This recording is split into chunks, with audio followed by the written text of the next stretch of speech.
國際脊柱側彎關注月論壇已經舉辦第6年，今年由香港大學矯形及創傷外科學系、香港理工大學、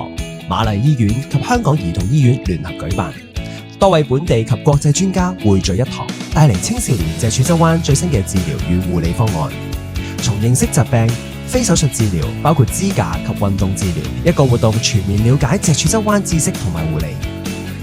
佘嘉漢教授解釋疾病成因同埋臨床徵兆，關日康教授梳理非手術治療策略，李蓮女士講解物理治療介入效果，陳慧瑩物理治療師呈現運動協助患者強化肌肉嘅重要，葉曉雲教授介紹智能矯形支架，讓矯形治療更加貼近青少年嘅生活需要。鍾培賢教授分享個人化手術方案，喺矯形效果同埋長期活動功能之間取得平衡。高日蘭醫生講解導航及機械人輔助手術技術，進一步提升手術嘅精準度同埋安全性。羅家明博士分享外觀打扮，提升患者佩戴支架嘅意願同埋自信心。黃俊軒資深護士分享手術後嘅護理。